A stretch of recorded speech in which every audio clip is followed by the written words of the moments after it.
Hello and welcome to the last part of the reassembling. At the end we should have a fully working CD555 like new. I will again speed up the video because the whole process takes about more than 1 hour. And I will stop and pause if there's something important. If you run into any troubles, the service manual is really helpful to identify which connector needs to go into which panel. Well, let's start.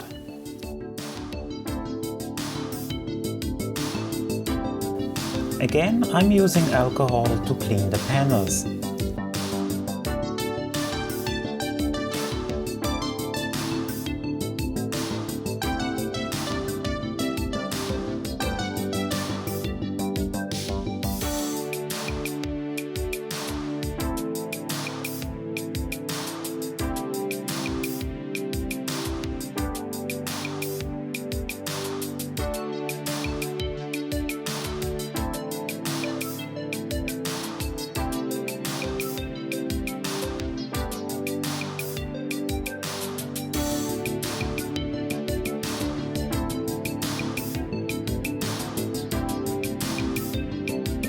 Let's not forget to add the shield back again, otherwise there might be some disturbance in the audio signal of the cassette.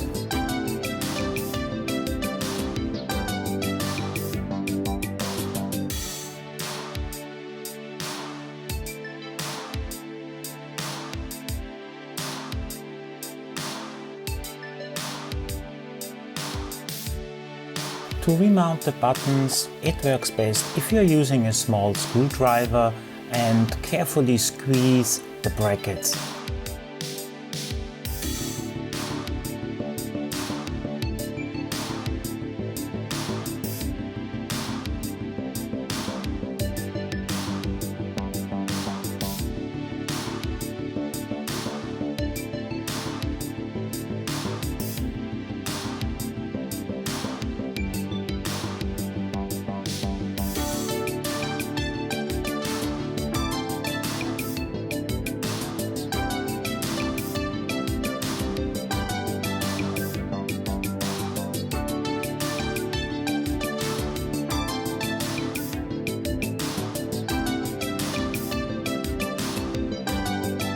In the next step, I connect the cassette panel to conduct some tests, see if everything is working or not before I continue.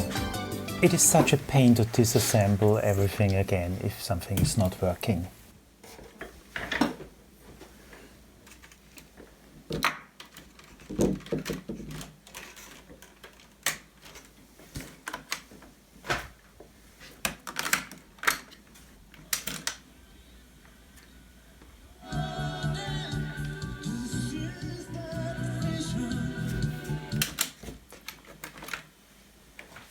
When testing the CDM2, I always jump to a higher track because of a purpose. I often do have the problem that the CDM2 is not able to jump to higher tracks. There might be some issues with the electronic or the flex cable of the swing arm.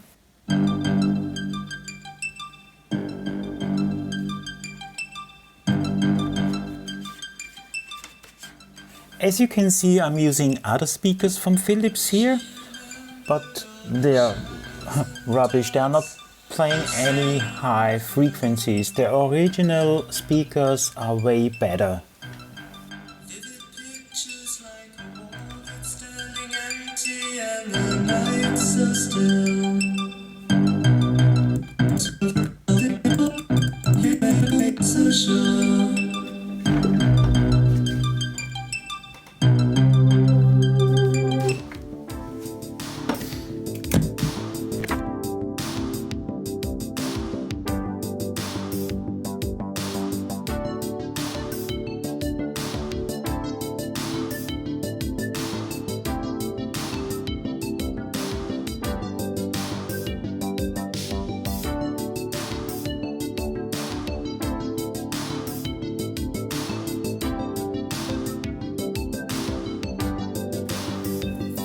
There's one cable soldered from the cassette panel to the microprocessor panel, and also the ground for the shield of the LCD display.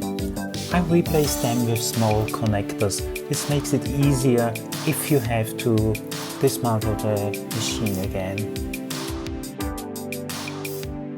If you forget to connect the light gray wire, you will not be able to record anything on the tape because it powers the record circuit on the cassette panel.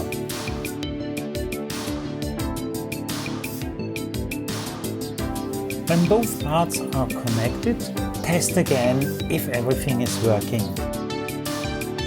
Check if all the buttons are working.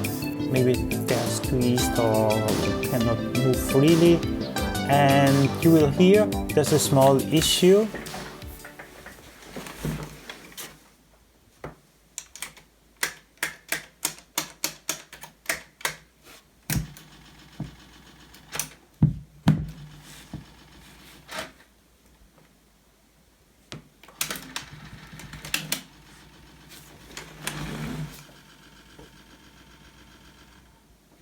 In this case, it was only a cable touching the capstan wheel, but it took me some minutes to figure this out.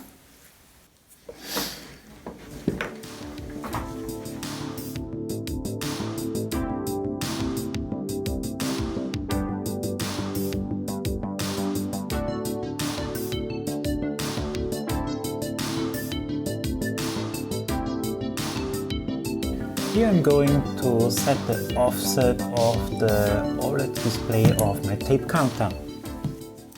Again, let's have a brief test before we continue.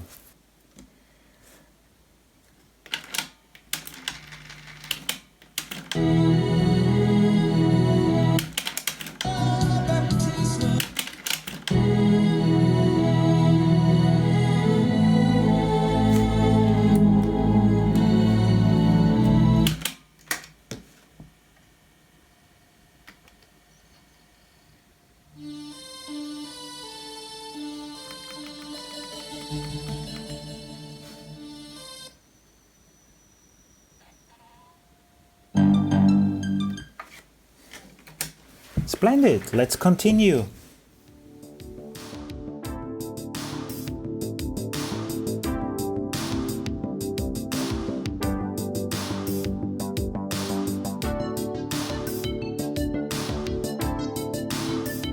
Very important, the red lever has to go into this switch, otherwise you will not be able to toggle between record and play mode.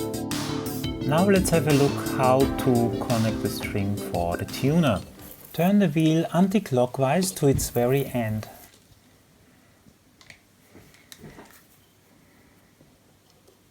Spin the string one turn clockwise.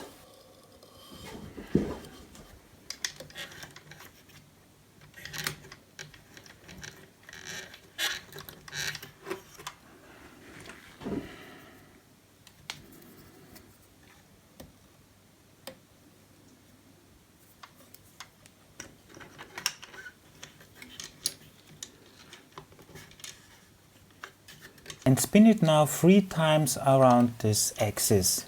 Start from the upper side and you will end up at the upper side.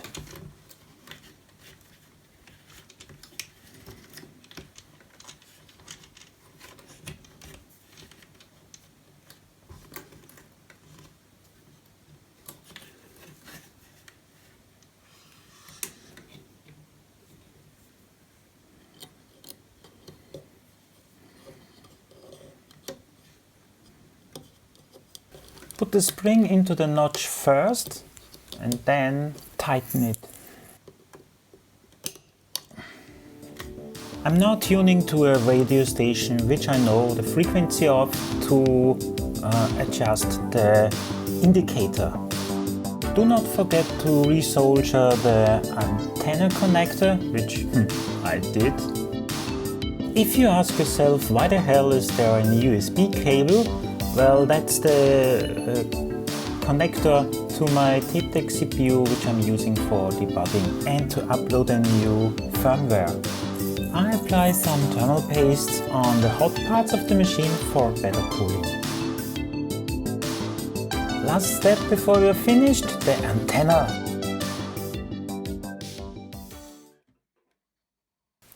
I hope you enjoyed the episodes, but of course this will not be the end. We also need to restore and clean the speakers, and there's also the battery pack EP18, which I want to introduce, and there are a bunch of modifications I did and I'm also going to explain them. Until then, thanks for watching and see you next time. Cheers!